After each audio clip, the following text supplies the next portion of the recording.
Je bénirai l'Éternel en tout temps. Ses louanges seront toujours dans ma bouche. Oh, j'aime qu'on ait un problème. Et puis qu'elle est content comme ça. Ah, m'pas caché, Dio.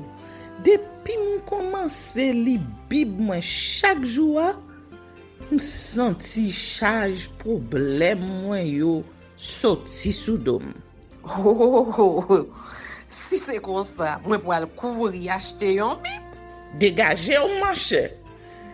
Mais en attendant, ou qu'attendez radio télévision d'espoir? Radio Vision d'Espoir. Oh, moi t'attendais une annonce comme ça, oui. Mais qui ça a te dit? Lecture de la Bible en un an. Une émission qui vous accompagne à la découverte des trésors cachés de la parole de Dieu sur Radio Télé Vision d'Espoir. Chaque jour de 11h à 11h30 du matin, excepté mercredi 5h30, 6h de l'après-midi, samedi 7h30, 8h du matin, avec les sœurs Chantal Saint-Hubert, Claude Louis Orisma. et votre servante Maudeline Maurice Hilaire.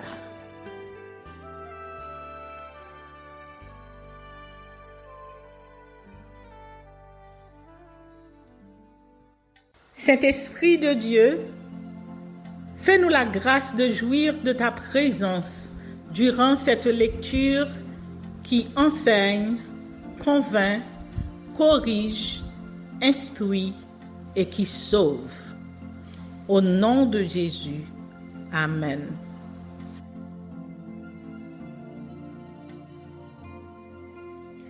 Nombre chapitre 31. Victoire sur les Madianites.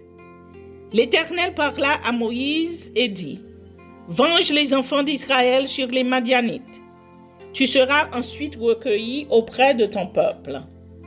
Moïse parla au peuple et dit: Équipez d'entre vous des hommes pour l'armée et qu'ils marchent contre Madian, afin d'exécuter la vengeance de l'Éternel sur Madian. Vous enverrez à l'armée 1000 hommes par tribu de toutes les tribus d'Israël. On leva d'entre les milliers d'Israël 1000 hommes par tribu, soit 12 000 hommes équipés pour l'armée. Moïse envoya à l'armée ces 1000 hommes par tribu, et avec eux le fils des sacrificateurs Éléazar, Phiné, qui portait les instruments sacrés et les trompettes retentissantes. Ils s'avancèrent contre Madian, selon l'ordre que l'Éternel avait donné à Moïse. Et ils tuèrent tous les mâles. Ils tuèrent les rois de Madian avec tous les autres. Évi, Rékem, Sur, Hur et Réba, 5 rois de Madian. Ils tuèrent aussi par l'épée Balaam, fils de Béor.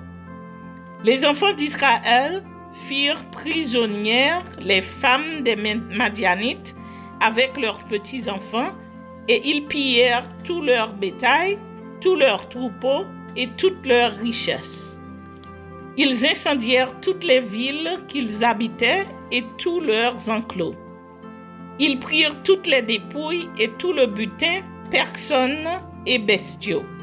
Et ils amenèrent les captifs, le butin et les dépouilles à Moïse, au sacrificateur Éléazar et à l'assemblée des enfants d'Israël, campés dans les plaines de Moab, près du Jourdain, vis-à-vis de Jéricho.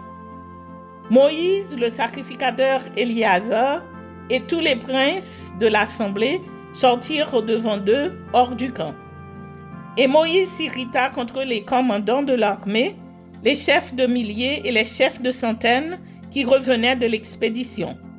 Il leur dit: Avez-vous laissé la vie à toutes les femmes? Voici ce sont elles qui, sur la parole de Balaam, ont entraîné les enfants d'Israël à l'infidélité envers l'Éternel dans l'affaire de Péor. Et alors éclata la plaie dans l'assemblée de l'Éternel.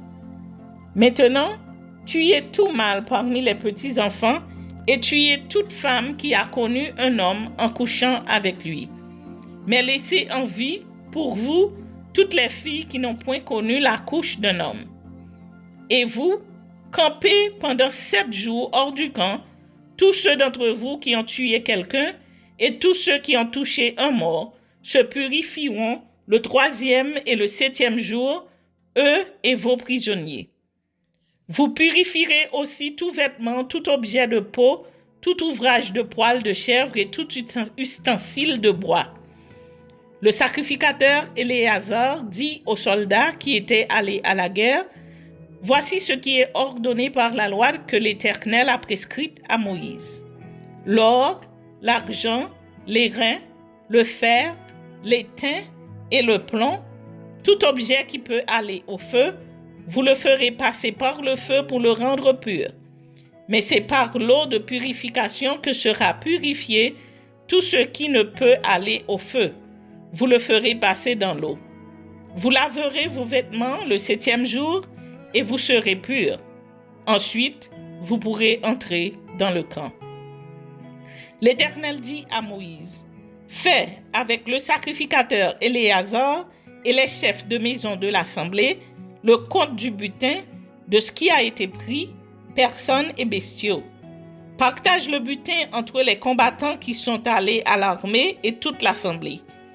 Tu prélèveras sur la portion des soldats qui sont allés à l'armée un tribut pour l'Éternel, savoir 1 sur 500, tant des personnes que des bœufs, des ânes et des brebis. Vous le prendrez sur leur moitié et tu le donneras au sacrificateur Éléazar comme une offrande à l'Éternel.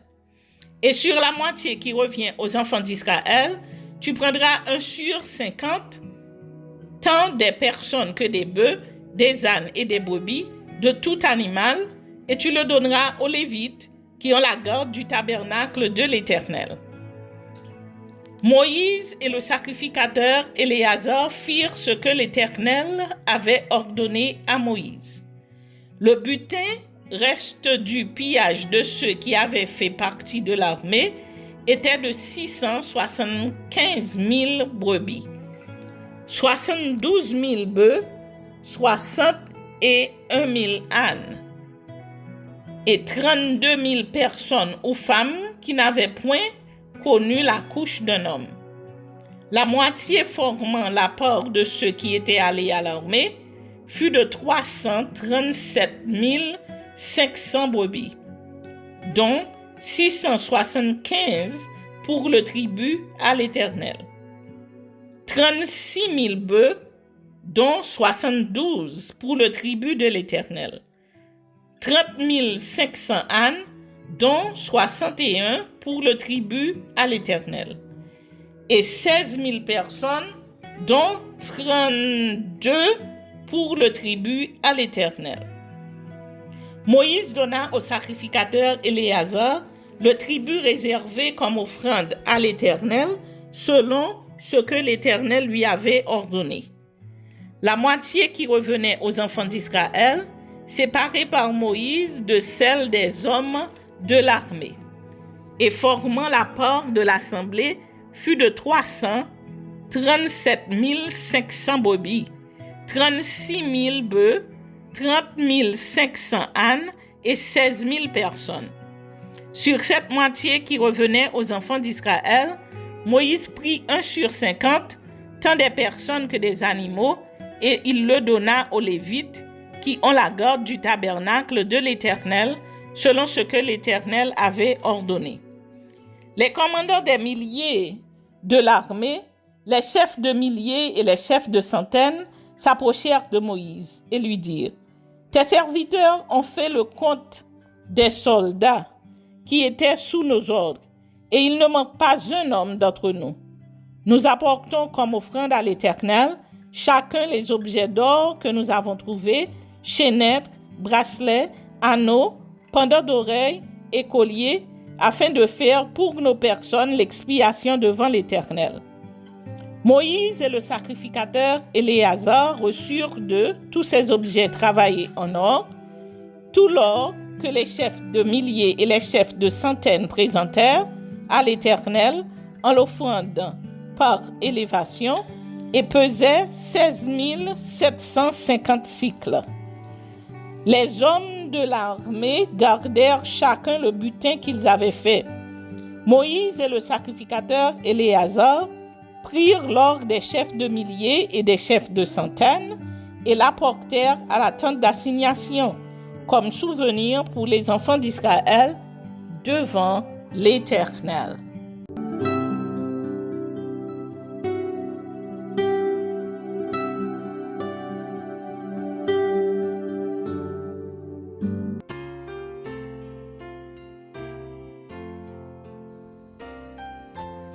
Proverbe chapitre 5. Ne te presse pas d'ouvrir la bouche et que ton cœur ne se hâte pas d'exprimer une parole devant Dieu, car Dieu est au ciel et toi sur la terre, que tes paroles soient donc peu nombreuses. Car si les songes naissent de la multitude des occupations, la voix de l'insensé se fait entendre dans la multitude des paroles. Lorsque tu as fait un vœu à Dieu, ne tarde pas à l'accomplir, car il n'aime pas les insensés. Accomplis le vœu que tu as fait. Mieux vaut pour toi ne point faire le vœu que d'en faire un et de ne pas l'accomplir. Ne permets pas à ta bouche de faire pécher ta chair et ne dis pas en présence de l'insensé que c'est une inadvertance. Pourquoi Dieu s'irriterait-il de tes paroles et détruirait-il l'ouvrage de tes mains? Car s'il y a des vanités dans la multitude des songes, il y en a aussi dans beaucoup de paroles. C'est pourquoi crains Dieu. Si tu vois dans une province le pauvre opprimé et la violation du droit et de la justice, ne t'en étonne point. Car un homme élevé est placé sous la surveillance d'un autre plus élevé, et au-dessus d'eux, il en est de plus élevé encore. Un avantage pour le pays à tous égards, c'est un roi honoré du pays. Celui qui aime l'argent n'est pas rassasié par l'argent, et celui qui aime les richesses n'en profite pas. C'est encore là une vanité. Quand le bien abonde, ceux qui le mangent abondent. Et quel avantage en revient-il à son possesseur, sinon qu'il le voit de ses yeux? Le sommeil du travailleur est doux, qu'il ait peu ou beaucoup à manger. Mais le rassasiement du riche ne le laisse pas dormir. Il est un mal grave que j'ai vu sous le soleil, des richesses conservées pour son malheur par celui qui les possède. Ces richesses se perdent par quelques événements fâcheux. Il a engendré un fils et il ne reste rien entre ses mains. Comme il est sorti du ventre de sa mère, il s'en retourne nu ainsi qu'il était venu. Et pour son travail, n'importe rien qu'il puisse prendre dans sa main. C'est encore là un mal grave. Il s'en va comme il était venu. Et quel avantage lui revient-il d'avoir travaillé pour du vent? De plus, toute sa vie, il mange dans les ténèbres. Et il a beaucoup de chagrin, de maux et d'irritation. Voici ce que j'ai vu. C'est pour l'homme une chose bonne et belle de manger et de boire et de jouir du bien-être au milieu de tout le travail qu'il fait sous le soleil, pendant le nombre des jours de vie que Dieu lui a donné, car c'est là sa part. Mais si Dieu a donné à un homme des richesses et des biens, s'il l'a rendu maître d'en manger, d'en prendre sa part et de se réjouir au milieu de son travail, c'est là un don de Dieu. Car il ne se souviendra pas beaucoup des jours de sa vie, parce que Dieu répand la joie dans son cœur. Amen.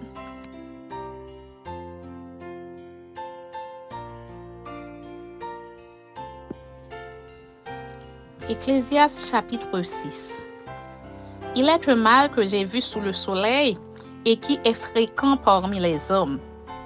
Il y a tel homme à qui Dieu a donné des richesses, des biens et de la gloire et qui ne manque pour son âme de rien de ce qu'il désire, mais que Dieu ne laisse pas mettre d'en jouir, car c'est un étranger qui en jouira. C'est là une vanité et un mal grave. Quand un homme aurait 100 fils, vivrait un grand nombre d'années, et que les jours de ces années se multiplieraient, si son âme ne s'est point rassasiée de bonheur, et si de plus il n'a point de sépulture, je dis qu'un avorton est plus heureux que lui. Or, il est venu en vain, il s'en va dans les ténèbres, et son nom reste couvert de ténèbres. Il n'a point vu, il n'a point connu le soleil, il a plus de repos que cet homme, et quand celui-ci vivrait 2 fois 1000 ans, sans jouir du bonheur, tout ne va-t-il pas dans un même lieu? Tout le travail de l'homme est pour sa bouche, et cependant ses désirs ne sont jamais satisfaits. Car quel avantage le sage a-t-il sur l'insensé? Quel avantage a le malheureux qui sait se conduire en présence des vivants? Ce que les yeux voient est préférable à l'agitation des désirs. C'est encore là une vanité et la poursuite du vent. Ce qui existe a déjà été appelé par son nom. Et l'on sait que celui qui est homme ne peut contester avec un plus fort que lui. S'il y a beaucoup de choses, il y a beaucoup de vanité. Quel avantage en revient-il à l'homme? Car qui sait ce qui est bon pour l'homme dans la vie? Pendant le nombre des jours de sa vie de vanité, qu'il passe comme une ombre. Et qui peut dire à l'homme ce qui sera après lui sous le soleil? Et qui peut dire à l'homme ce qui sera après lui sous le soleil?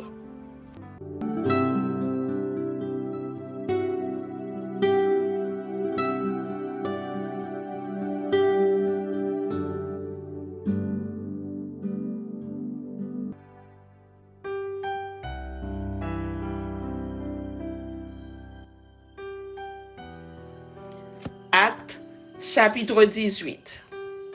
Paul à Corinthe. Rencontre d'Aquilas et de Priscille. Séjour d'1 an et demi. Après cela, Paul partit d'Athènes et se rendit à Corinthe. Il y trouva un juif nommé Aquilas, originaire du Pont, et récemment arrivé d'Italie avec sa femme Priscille, parce que Claude avait ordonné à tous les Juifs de sortir de Rome. Il se lia avec eux et, comme il avait le même métier, il demeura chez eux et y travailla. Ils étaient faiseurs de tentes. Paul discourait dans la synagogue chaque sabbat et il persuadait des Juifs et des Grecs. Mais quand Silas et Timothée furent arrivés de la Macédoine, il se donna tout entier à la parole, attestant aux Juifs que Jésus était le Christ. Les Juifs faisaient alors de l'opposition et se livrant à des injures. Paul secoua ses vêtements et leur dit que votre sang retombe sur votre tête. J'en suis pur. Dès maintenant, j'irai vers les païens. Et sortant de là, il entra chez un nommé Justus, homme craignant Dieu et dont la maison était contiguë à la synagogue. Cependant, Crispus, le chef de la synagogue, crut au Seigneur avec toute sa famille. Et plusieurs Corinthiens qui avaient entendu Paul crurent aussi et furent baptisés. Le Seigneur dit à Paul en vision pendant la nuit, « Ne crains point, mais parle et ne te tais point, car je suis avec toi, et personne ne mettra la main sur toi pour te faire du mal.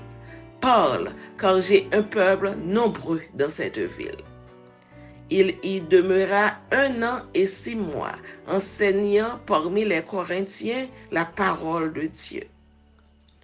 Du temps que Galion était proconsul de l'Achaïe, les Juifs se soulevèrent unanimement contre Paul et le menèrent devant le tribunal en disant « Cet homme excite les gens à servir Dieu d'une manière contraire à la loi. » Paul allait ouvrir la bouche lorsque Galion dit aux Juifs « S'il s'agissait de quelque injustice ou de quelque méchante action, je vous écouterai comme de raison aux Juifs. Mais s'il s'agit de discussion sur une parole, sur des noms et sur votre loi, cela vous regarde. Je ne veux pas être un juge de ces choses. » Et il les renvoya du tribunal. Alors, tous, se saisissant de Sosthène, le chef de la synagogue, le battirent devant le tribunal sans que Galion s'en mît à peine. Voyage de Paul à Jérusalem par Éphèse.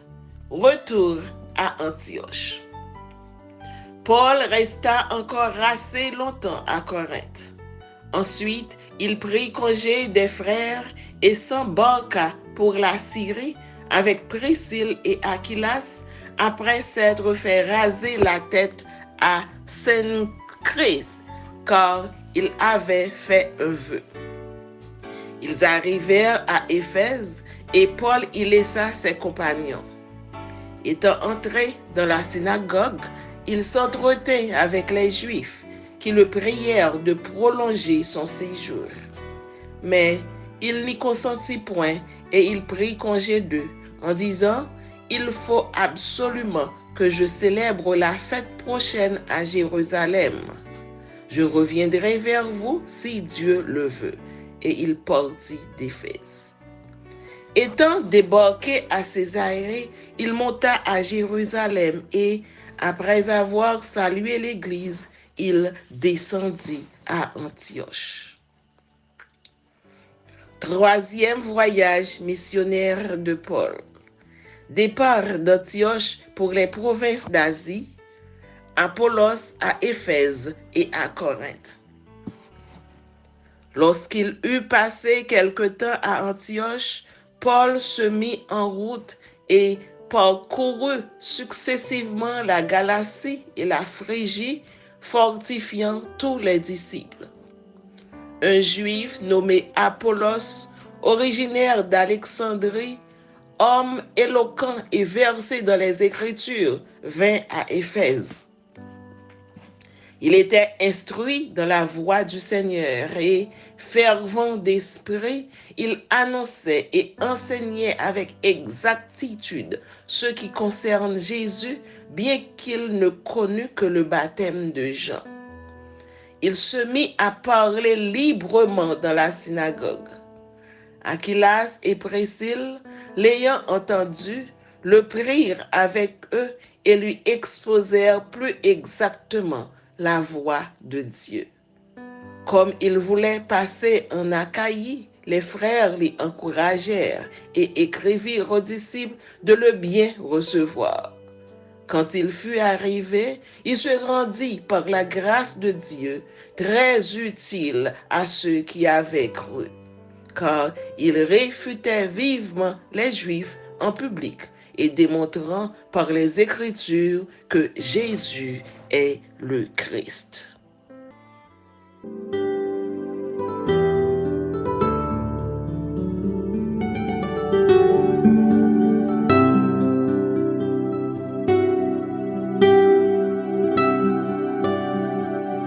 Merci Seigneur de nous donner le discernement dans la lecture de ta parole, que nous y prêtions attention afin d'appliquer notre cœur à la sagesse. Amen. Que celui qui a des oreilles pour entendre, entende, et que celui qui lit fasse attention.